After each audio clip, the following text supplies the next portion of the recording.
여러분, 지금 옆 동네 일본에서 벌어지고 있는 기괴한 풍경 하나를 상상해보세요. 대낮 도심 한복판 공원에 수십 명의 젊은 여성들이 서 있습니다. 이들은 단순히 친구를 기다리는 게 아닙니다. 잠시 후 값비싼 외제차를 탄 중장년 남성들이 다가와 돈을 건네고 이 여성들의 시간을 삽니다. 이게 무슨 영화 속 이야기가 아닙니다. 2024년부터 시작되어 현재까지 일본 열도를 뒤흔들고 있는 이른바 보상 데이트라는 이름의 처절한 생존 게임입니다. 그런데 진짜 소름 끼치는 사실은 뭔지 아십니까?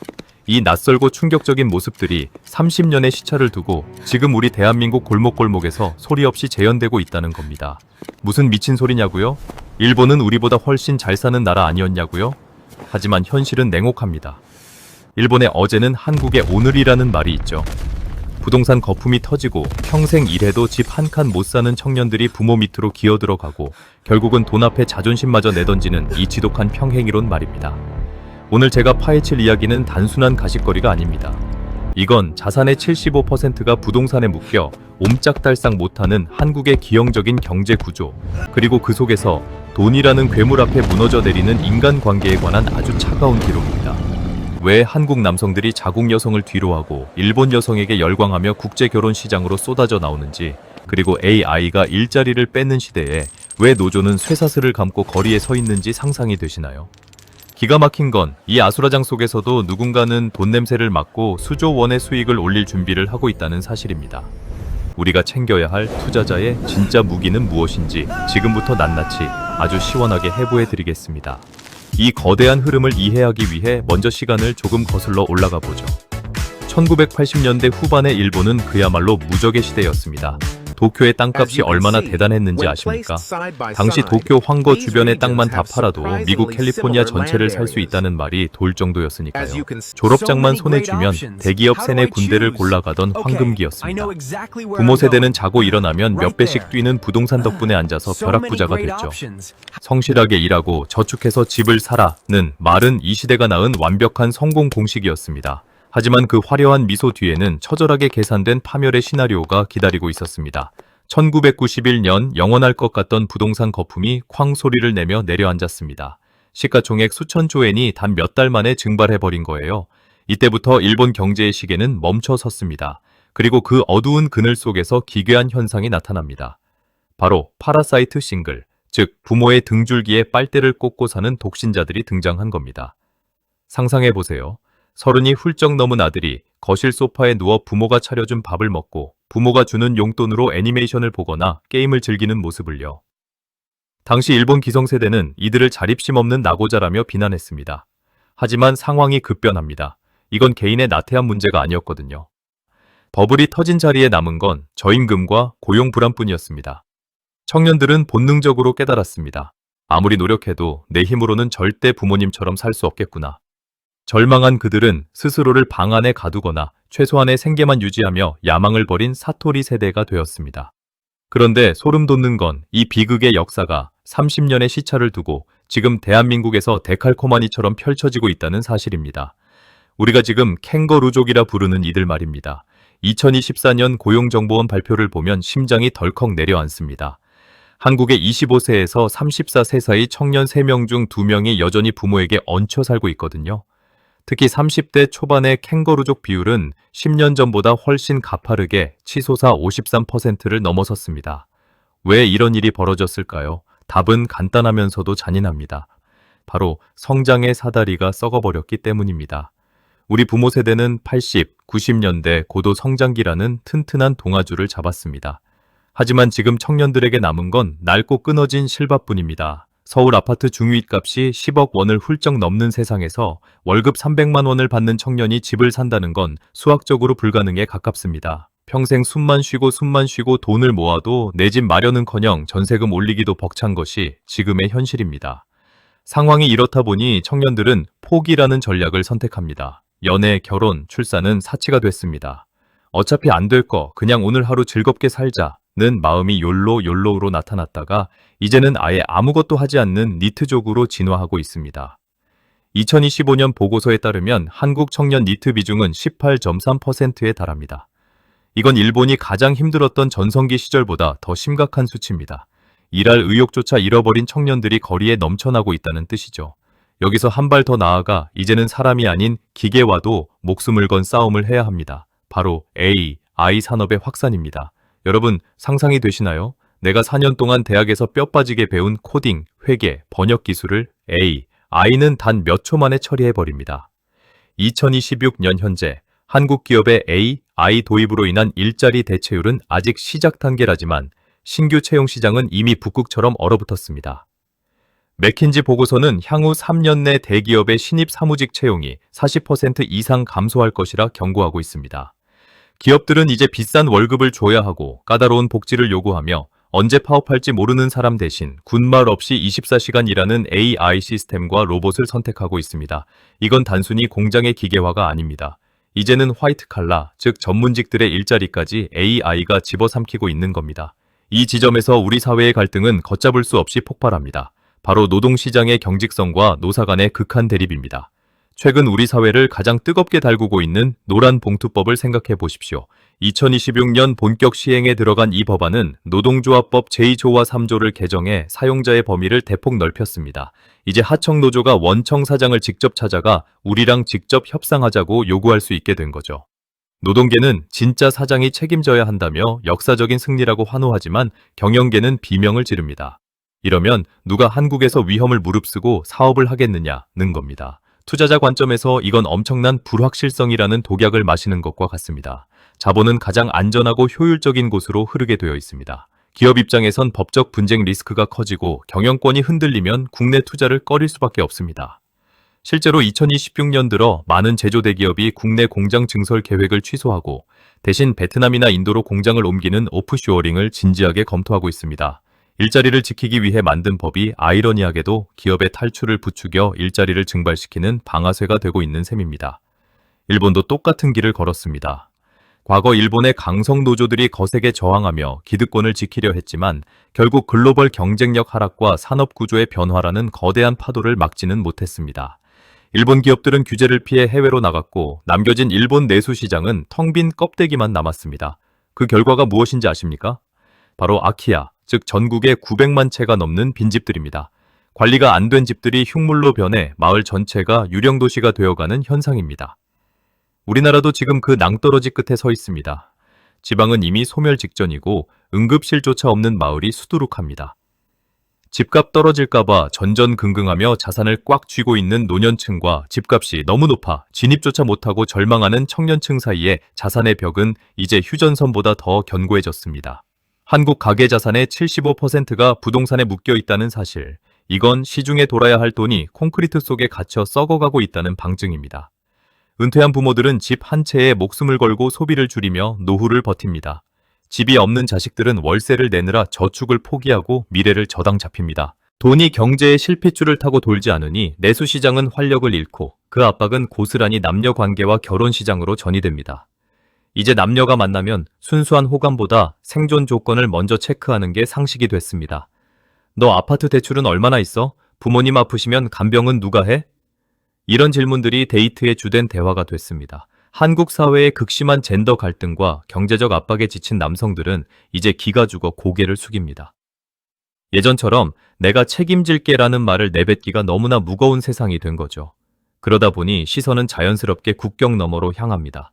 차라리 나를 있는 그대로 존중해주고 배려해주는 일본 여자를 만나겠다다는 목소리가 2024년부터 폭발적으로 늘어났습니다. 이건 단순히 취향이나 유행의 문제가 아닙니다. 한국이라는 거대한 경쟁의 감옥에서 벗어나 정서적인 안식을 찾으려는 일종의 탈출 전략인 셈입니다. 도대체 우리는 어디서부터 단추를 잘못 끼운 걸까요? 왜 일본의 그늘진 과거를 우리는 이렇게 똑같이, 아니 훨씬 더 잔인하고 빠른 속도로 반복하고 있는 걸까요? 부동산에 올인한 사회, 갈등만 남은 노사관계, 그리고 AI라는 거대한 파도까지. 우리 앞에 놓인 이 수수께끼를 풀지 못한다면 우리의 미래는 일본의 잃어버린 30년보다 더 긴, 버려진 50년이 될지도 모릅니다. 여러분, 충격적이게도 이건 시작에 불과합니다. 돈이 사람의 영혼을 잠식하고 모든 인간관계가 철저하게 비즈니스가 되어버린 현장은 생각보다 훨씬 더 깊고 어둡습니다. 이제부터 제가 보여드릴 이야기는 여러분이 믿고 싶지 않겠지만 우리가 처한 현실을 가장 적나라하게 보여주는 민낯입니다. 과연 이 거대한 침체의 늪에서 발을 뺄 수 있는 현명한 투자자는 누구일까요? 아니, 과연 이 망가진 시스템 안에서 행복한 삶이라는 게 가능하기는 한 걸까요? 지금 이 순간에도 스마트폰 앱 화면에는 수만 개의 조건들이 무표정하게 오가고 있습니다. 은밀하게 퍼지는 이 독버섯 같은 문화가 어떻게 우리 경제의 마지막 숨통을 조이고 있는지 본격적으로 파헤쳐 보겠습니다. 자, 이제부터가 진짜입니다. 여러분은 혹시 이런 생각 안 해보셨나요? 한국 남자랑 일본 여자가 결혼을 그렇게 많이 한다는데 그게 정말 드라마 같은 로맨스 때문일까? 라고 말이죠. 여기서 소름 돋는 반전이 하나 터집니다. 2024년부터 현재까지 폭발하고 있는 이 한일 국제결혼 열풍의 이면에는 사실 양국 사회가 겪고 있는 처절한 경제적 생존 전략과 정서적 망명이 숨어 있기 때문입니다. 통계청 자료를 보면 입이 쩍 벌어집니다. 2023년 대비 2024년 한국 남성과 일본 여성의 결혼 건수는 무려 40% 넘게 급증하며 10년 만에 최다 기록을 갈아치웠습니다. 반면 일본 남성과 한국 여성이 만나는 경우는 오히려 줄어들고 있죠. 왜 이런 일방통행식 결합이 일어나는 걸까요? 단순히 케이팝 아이돌이 멋있어서? 드라마 속 주인공이 다정해서? 아닙니다. 그건 아주 단편적인 이유일 뿐입니다. 여러분, 사랑에도 환율이 있다는 사실을 아십니까? 내 가치가 상대국에서 더 높게 평가받는 현상 말입니다. 한국 남성들은 지금 자국 내 극심한 젠더 갈등과 독박 육아, 그리고 독박 경제라는 무거운 짐에 숨이 턱끝까지 차올랐습니다. 내가 돈도 벌고 집도 해왔는데 왜 나는 죄인 취급을 받아야 하나 라는 자괴감이 이들을 국경 밖으로 밀어내고 있는 겁니다. 이때 이들의 눈에 들어온 게 바로 일본 여성입니다. 드라마 속 판타지가 아니라 실제로 일본 여성들이 가진 상대적인 배려와 헌신의 문화에 한국 남성들이 정서적으로 망명을 떠나고 있는 셈이죠. 일본 여성 입장에서도 한국 남성은 일본 남성보다 표현력이 좋고 경제적으로 적극적이라는 메리트가 있습니다. 서로의 결핍이 국경을 넘어 맞물린 결과입니다. 하지만 진짜 위기는 여기서부터 시작됩니다. 우리가 동경하는 그 일본 내부를 들여다보면 차마 눈뜨고 보기 힘든 처참한 사회적 붕괴가 진행 중이거든요. 2024년부터 일본 열도를 충격에 빠뜨린 보상 데이트라는 현상을 아십니까? 아버지를 뜻하는 파파와 활동을 뜻하는 카츠의 합성어입니다. 젊은 여성들이 경제적 여유가 있는 중장년 남성에게 시간을 팔고 데이트를 하며 대가를 받는 사실상의 변종적 거래가 일본 일상에 완전히 깊숙이 박혀버렸습니다. 도쿄 가부키초 광장에 토요코 키즈라고 불리는 가출 청소년들이 수백 명씩 모여듭니다. 이들은 SNS를 통해 오늘 잘 곧 구해요, 맛있는 거 사주실 분이라며 자신들의 안전과 생존을 너무나 쉽게 맞바꿉니다. 이게 단순히 가난한 애들 이야기가 아닙니다. 평범한 대학생, 심지어 번듯한 직장을 가진 사회초년생 여성들까지 고물가와 저임금을 견디다 못해 이 시장으로 들어옵니다. 월세를 내기 위해, 학자금을 갚기 위해, 혹은 명품 가방 하나를 사기 위해 이러한 활동을 하는 게 일본 젊은 층 사이에서 하나의 알바처럼 여겨지고 있습니다. 일본 정부가 집중 단속을 벌이고 있지만 이미 웹과 앱을 통해 일상이 되어버린 이 거대한 흐름을 막기엔 역부족입니다. 그런데 여기서 진짜 소름 돋는 포인트가 뭔지 아십니까? 에이, 일본은 성문화가 원래 개방적이니까 그렇겠지 라고 안심하는 바로 그 순간 이 독버섯이 한국 땅으로 건너와 더 은밀하고 기형적으로 번지고 있다는 사실입니다. 우리나라는 유교적 엄숙주의가 여전히 강하죠. 그래서 대놓고는 못합니다. 겉으로는 깨끗한 척, 도덕적인 척합니다. 하지만 그 이면은 일본보다 더 차갑고 철저하게 계산적입니다. 최근 한국의 매칭 앱 시장을 보십시오. 2025년 기준 한국의 데이팅 앱 매출은 세계 최상위권입니다. 그런데 그 안에서 벌어지는 대화들을 보면 정말 기가 막힙니다. 후원 구함, 경제적 만남 가능, 오빠가 도움 줄게 같은 단어들이 은밀한 은어로 도배되어 있습니다. 일본의 사례가 거리로 터져 나온 상처라면 한국의 현상은 웹이라는 거대한 장막 뒤에서 서서히 퍼지는 암세포와 같습니다. 특히 우리가 주목해야 할 건 나이차 커플의 급증입니다. 여러분, 요즘 길거리를 지나다 보면 딸뻘되는 여성과 다정하게 손을 잡고 가는 중년 남성들을 심심치 않게 보시죠. 예전에는 10살 차이만 나도 동네가 떠들썩하게 눈총을 줬습니다. 하지만 지금은 어떻습니까? 20살, 심지어 30살 차이 나는 관계도 능력 있는 남성과 젊은 여성의 합리적 선택이라는 이름으로 포장되어 사회적으로 용인되고 있습니다. 이건 사랑의 형태가 다양해진 걸까요? 아니면 자본의 위력이 도덕을 집어삼킨 걸까요? 여성들은 미래의 불안함을 해소하기 위해 현재의 젊음을 지불하고 남성들은 그 젊음을 구매함으로써 자신의 경제력을 과시합니다. 사랑이라는 고귀한 감정이 데이터와 숫자로 치환되어 거래되는 비즈니스의 영역으로 완전히 들어온 겁니다. 여러분, 이게 과연 우리가 그토록 꿈꾸던 선진국의 모습이라고 보십니까? 투자자의 시각으로 이 현상을 냉정하게 분석해 볼까요? 이건 전형적인 자산 가치의 교환입니다. 노동소득으로 자산 형성이 불가능해진 청년 세대가 자신들이 가진 마지막 유일한 자산인 시간과 젊음을 급하게 현금화하고 있는 겁니다. 반면 부동산과 주식으로 노후 자산을 꽉 쥐고 있는 노년층은 그 현금으로 결핍된 정서와 생기를 구매합니다. 국가 전체로 보면 생산적인 기술 개발이나 창업에 쓰여야 할 귀한 자본이 기형적인 유흥과 소비 시장으로 흘러들어가며 잠재 성장률을 야금야금 갉아먹고 있는 겁니다. 여기서 더 큰 반전이 하나 더 터집니다. 이렇게 은밀하게 번지는 자본 중심적 만남이 우리 경제의 실핏줄인 가계 구조를 완전히 파괴하고 있다는 점입니다. 돈으로 관계를 사는 문화가 보편화되면서 정석적인 결혼과 출산은 설 자리를 잃었습니다. 왜 힘들게 결혼해서 애 낳고 평생 고생해? 필요할 때 대가를 주고 즐기면 그만인데 라는 인식이 젊은 층과 경제력 있는 중장년층 모두에게 퍼지기 시작한 거죠. 이건 인구 절벽을 가속화하는 가장 치명적인 독약입니다. 결국 한일 국제결혼의 급증은 이런 국내 시장의 황폐화와 정서적 갈등 속에서 찾은 마지막 탈출구일지도 모릅니다. 하지만 그 대안마저도 결국은 경제적 격차와 문화적 환상 위에 세워진 사상 누각입니다. 일본 여성들이 한국 남성에게 반한 이유 중 하나가 한국 남자는 돈을 잘 쓰고 매너가 좋다는 건데, 만약 한국의 경제가 일본처럼 장기 침체에 빠져 남성들의 지갑이 완전히 닫히면 어떻게 될까요? 그 로맨틱했던 한일 커플들의 미래도 무미건조한 거래관계로 변질되지 않으리라는 보장이 있을까요? 지금 우리는 거대한 폭풍의 눈 속에 들어와 있습니다. 외부로 사람을 사고팔고 조건이 사랑을 앞지르며 나이 차이는 숫자에 불과하다는 말로 돈의 횡포를 정당화하는 시대입니다. 일본이 겪었던 그 처절한 사회적 붕괴가 지금 우리 안방 거실과 스마트폰 앱 안에서 실시간으로 벌어지고 있습니다. 설마 우리나라도 일본처럼 길거리에 서서 대가를 받고 시간을 파는 여자들이 넘쳐나겠어? 라고 누군가는 묻습니다. 하지만 이미 웹상에서는 그보다 더 적나라하고 잔인한 일들이 벌어지고 있다는 걸 우리는 애써 외면하고 있을 뿐입니다. 도대체 인간의 존엄성은 어디까지 추락할까요? 그리고 이 아수라장 같은 시장에서 끝까지 자신의 자산과 정신을 지켜낼 수 있는 방법은 무엇일까요? 기가 막힌 건 이런 혼란을 틈타 우리 사회의 근간을 송두리째 뒤흔드는 또 다른 거대한 괴물이 다가오고 있다는 사실입니다. 이제 우리는 이 차가운 현실을 있는 그대로 인정해야 합니다. 그리고 그 아비규환 속에서 어떻게 수익을 내고 어떻게 내 소중한 가족을 지켜야 할지 가장 현실적이고 냉정한 결론을 내려야 합니다. 지금까지 우리는 일본의 어제가 어떻게 한국의 오늘이 되었는지, 그리고 그 속에서 얼마나 기괴하고 처참한 일들이 벌어지고 있는지 낱낱이 살펴봤습니다. 이제 마지막으로 가장 중요한 질문을 던져야 할 때입니다. 그래서 우리는 이 아수라장 속에서 어떻게 내 돈을 지키고 나아가 더 큰 부를 거머쥘 것인가 하는 문제 말입니다. 첫 번째로 우리가 인정해야 할 차가운 진실은 이제 부동산 불패 신화의 종말입니다.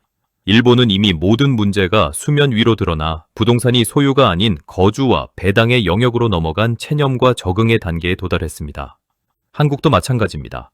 가계 자산의 75%가 콘크리트에 묶여있는 지금 인구 절벽과 지방 소멸은 피할 수 없는 정해진 미래입니다. 똑똑한 투자자라면 이제 시세 차익만 바라보는 묻지마 투자에서 벗어나야 합니다.